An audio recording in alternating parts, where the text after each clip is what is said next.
What's up, guys? Diplex here again. Welcome back to Men of War Assault Squad 2 and Rob's Realism mod. I hope you guys have had a good weekend so far. Today, we are here during the Battle of Stalingrad on one of M. Klinger's amazing Stalingrad maps, part of his Heroes of Stalingrad map pack. This is the Granary, and what all of these maps have in common is that they represent, or they're recreated to look like the Red Orchestra 2 equivalent.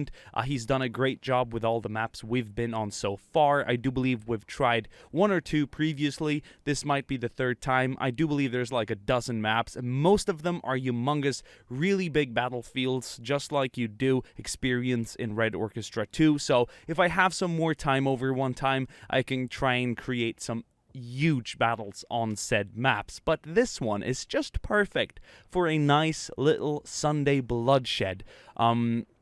The Soviets are defending the Granary. It has been heavily attacked over the last couple of weeks. This was one of those strong points that the Soviets would not surrender, and the Germans would suffer heavy casualties trying to take it. There were plenty of those points. The whole objective during the Battle of Stalingrad was to send out pockets of troops to set up defenses and fight till the last man, essentially. I mean, sometimes there wouldn't be more than 3-4 soldiers occupying a building. They would barricade themselves, they would have ammunition to last for 4 to 5 days, and it would cost the Germans dearly to try and take out this half a squad of men. Just more than a fire team, or not more than a fire team, rather said. Of course, some positions were defended with a greater number of men, but they would do so, and it truly was this insane battle of attrition that the Germans essentially lost due to this kind of tactic that the Soviets employed. They fought for every single building, and had they not, the Germans would probably have kicked them out. At the gravest of times during the Battle of Stalingrad for the Soviets, they clung on to, or they held on rather, to a strip of land, I do believe just west of the Volga River, and I mean, had they been pushed out entirely, the Germans would have essentially captured Stalingrad, I do believe, and the reinforcements and ammunitions and everything being ferried across the Volga wouldn't have made it ashore, pretty much. And the life expectancy of all these Soviet soldiers you're seeing today was roughly 1 day. That's like, you're a fly. You're a fucking fly. You're a banana fly. That's essentially your life expectancy. You're a banana fly, dude. I think a banana fly has a greater life expectancy than you do. Alright, guys, it's time to get the battle started. The Germans will commence their attack with a artillery barrage aimed at keeping the Soviets pinned, keeping their heads down in order to make this sneaky attack a little bit more possible, one could say. So we're going to have a squad of German troops crawling up to get close to the Granary itself. They've determined that this approach next to the railroad is the easiest or most secret entrance, or entry rather, to this greater area near the Granary. We could expect some pretty cool close quarter fighting inside this hall here, this train hall. But there is a Soviet sniper here on its left flank, and his objective is to keep an eye on this open approach. This is kind of a no man's land. You can't really put troops here because it's too open. Well, it's a certain death, but the Germans are going to try and approach it to get close as possible. I think the Soviets are fearing that a main assault is coming from these bigger entry points where the Germans can send armor down and through, which would be these big roads here leading to the Granary itself. So this could be a pretty successful move if they can avoid that Soviet sniper and any other fire that could be coming their way. Guys, the battle is about to begin. I'm pretty excited for this one. I think it's going to be a good one. I haven't really done any testing, so all of this is pretty new to me. That was a good strike. We saw a few body parts go flying. And I suppose this is sometime during the start of the battle. Late summer 1942, late August, perhaps early September. As you can tell, it's pretty dry. But I do believe fighting around this area occurred all the way till like 1943 when the battle ended. So it must have seen all the seasons, essentially, except spring. I don't think you have any spring in Stalingrad in 1943, February, to be exact. The year is not as important, the month definitely is. February is too soon to call it spring. pretty much anywhere in the world anyway, so that's irrelevant. But, yeah. So far, not detected. They are getting pretty close. So the whole idea, as I said, is to keep the Soviets down, but that sniper knows that when the artillery starts coming down, that means German troops will follow suit. Oh, that was a missed shot. He's going to lose his surprise opportunity. Oh, he's going to nail that second one, though. And that's going to make the Germans run for cover. But the attack has begun.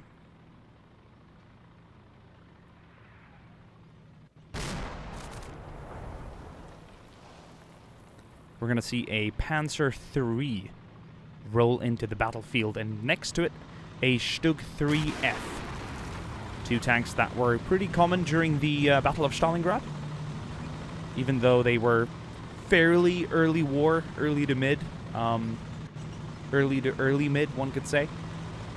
But definitely commonly used during this battle. You see, the Germans didn't really get any further away from their home territory than Stalingrad, right? So, the equipment that got here since the beginning of the war could have been a little bit more dated than the equipment we could see in other areas of the theater, where it would take less time for them to arrive by either train or road or air supply, you know, in terms of weapons and whatnot. I do believe the Germans actually airdropped some MKB-42s, which was like the early version of the STG-44. So it actually did see some combat around the Stalingrad area, which is pretty cool. Unless I somehow remember it incorrectly, but that's all pretty cool. You can't airdrop tanks all too easily, though, so we're not going to see any Tigers here in mid-42. But, yeah, you know, a few months can make a big difference. Same with the MG-42. Some people were wondering if the MG-42 was used in Stalingrad, and I do believe it made an appearance late. Oh! Good hit from that Soviet AT gun. That's going to knock out the Panzer III. We're going to have its crew jump out. Stug 3 is going to open fire to support the German infantry. How are we doing here on the right side? Well, the sniper killed one or two guys, that's for sure. The rest are taking cover near this, what I do believe is like a workers' barracks or something like that. But the attack is also developing elsewhere. Okay, so the German armor has been put to a halt here, down this entrance. We have another entrance here on the left side, another entry point, rather, to the Granary area. So the Germans they're scouting and testing the waters. How can we get as close as possible to the Granary and its defenders? That is what we're about to find out. We even have a few Soviet troops counterattacking. Now, I'm not sure you caught it, but a high-ranking officer and a squad of infantry actually arrived here to bolster the defenses and to kind of improve morale and, you know, make sure the Soviets hold their ground. They've been holding this granary for long enough now. They don't want to lose its. They don't want to lose they don't want to lose it, one could say, to put it simply. We have some fighting here on the left side as well. More infantry has arrived by the workers' huts, or the worker quarters here, because it's rather efficient to keep the living area close to the factory itself. I suppose the work done here could be seasonal as well, so the workers are shipped here, one could say, and they work here for a period of time, living in these barracks, and then they take their salary and go home for the winter, perhaps. I'm not sure, but it does seem to make sense.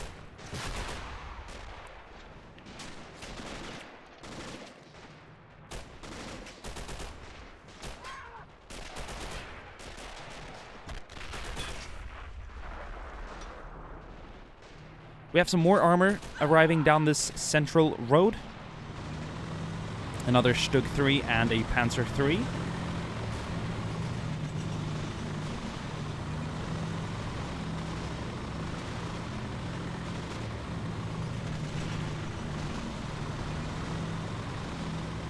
The Germans are not making a lot of progress on the right side. The Soviet defenses are simply too heavily fortified, and they're keeping most German infantrymen back. But the influx of armor here in the center might make their job a tiny bit easier. We have a strong point here in the, well, what's left of a building. So a pretty heavily fortified area where we have a lot of different Soviet guns facing all directions. This is definitely going to be one of the strong points that the Germans have to secure in order to win today. If the Soviets can hold this, I think their chances of winning this battle is are fairly good.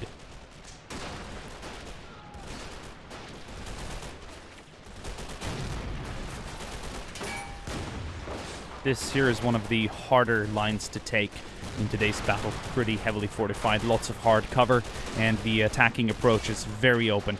So that's going to be a nightmare for the German infantry. It's significantly easier here on the right side. Before the German armor can move up, the German infantry here has to secure the area. We don't want to, well, they don't want to take any chances here being hit by any Soviet AT weaponry, any, you know, satchel charges or any Molotov cocktails that can heat things up inside. But this seems to be a pretty costly approach as well. Lots of grenades being used. I see a lot of body parts and dead German troops. Some artillery is landing close. There's another hard point here in what's left over a building. The ruins of a building. One that was struck significantly by either German air power or perhaps preliminary artillery strikes. This area has been in contention for some time.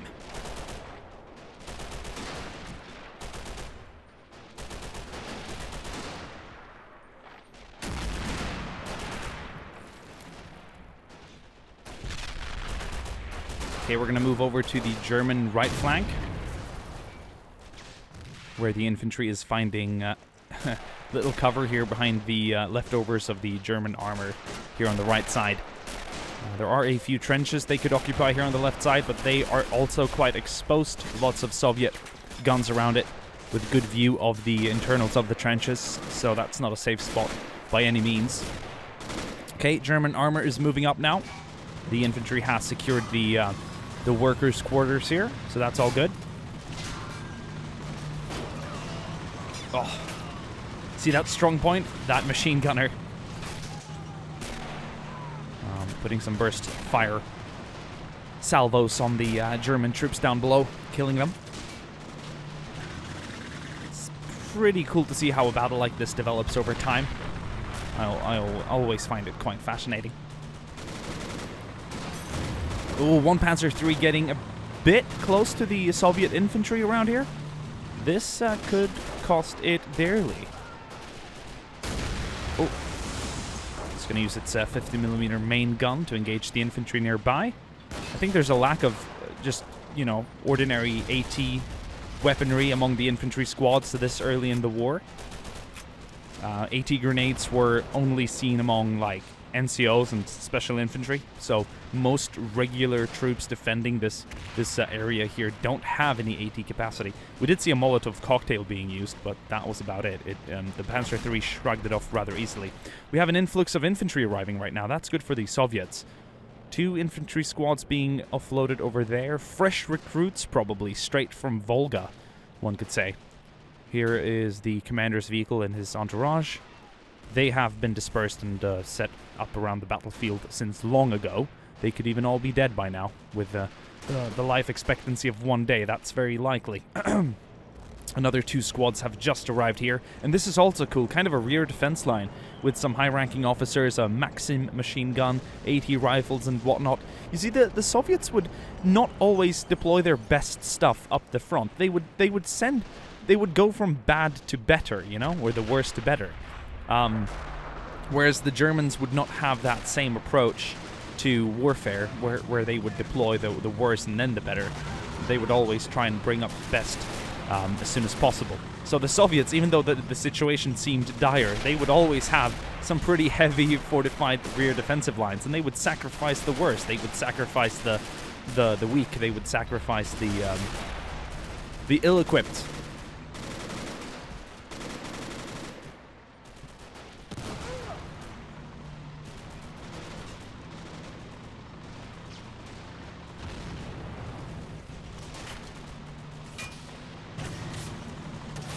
That's going to clean that strong point out. Whoa. Panzer III coming around the corner now, exposing itself out here in the open. Plenty of Soviet infantry out in the open as well. That could be troublesome if they go up against the armor. But the strong point is still in Soviet hands. It's being contested right now with opposing troops on either side of it. The Soviets have little choice but to attack across the open here to try and push back the German occupants now of the barracks here, or the workers' quarters.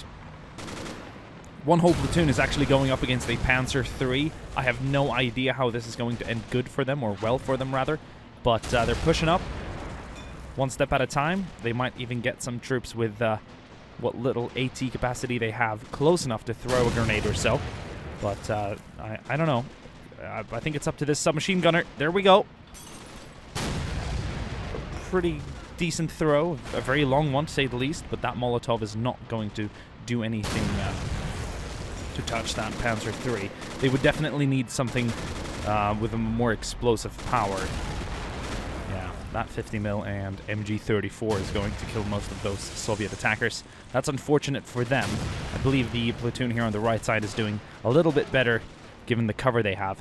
2 T-34s have now entered the field. I think the Soviets have decided enough is enough. Time to send in some armor to counter the German attacking armor.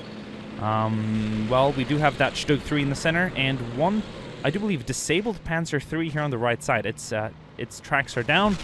This one is functioning, and it's moving up to counterattack. I think it's going to try and get as close as possible to challenge the, what I believe is actually the more sophisticated Soviet armor and firepower. These T-34 42s have greater penetrating power, greater caliber and size of the round, one could say, as well as better front armor. So that Panzer III is going to be dealt with quickly. Let's see if they swap attention. Oh, that Stug 3 is down as well.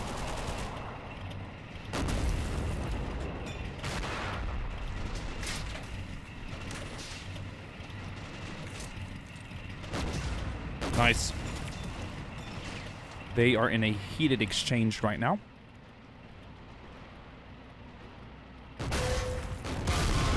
And there goes that Panzer III. Guys, I think the battle is starting to come to an end now. I haven't seen any German troop movement so far.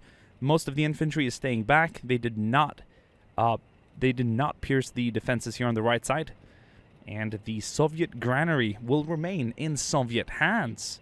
Guys, let's have a quick look at casualties. We're going to mark the Soviets in red and the Germans in yellow. And as you can tell, many died here during this right side approach. This was the most costly approach. The Germans got much closer here on the left side, but the relieving reinforcements, even though most of them got killed, the Soviets did the trick. Sending in a sufficient number of freshly arrived recruits kept the Germans at bay, and it cost them their lives, but it kept them at bay. It would have been interesting to see what the Germans would have done to a small defensive line back here with the machine gun and the AT rifle, as well as perhaps some of the defenses closer here. This mortar is going to fire at any remaining German troops, and guess what? The Soviets actually held the strong point. So this was one of those nicely contested areas. There's going to be some close quarter fighting here. You do hear a few rifle shots going off in the distance, but this attack has been stopped. The T-34s took some hits. Let me just confirm that I'm not talking bullshit. The armor here is 15 to 52, 52 being the front armor. This Panzer III has 50, so yes, it is superior. 50mm KVK-38. And this tank over here has the 76.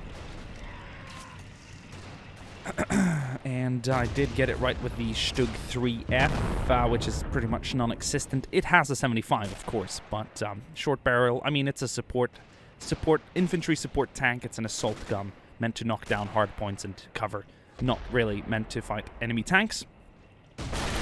Oh, look, we had about a fire team of some German troops now being pushed back here on this side. Guys, I can't be around for much longer. The office is closing soon. I'm going to get this video up to you tonight so you can enjoy it on the last day of the weekend. Thank you guys for watching tonight's video, and I'll see you guys soon again. Ciao.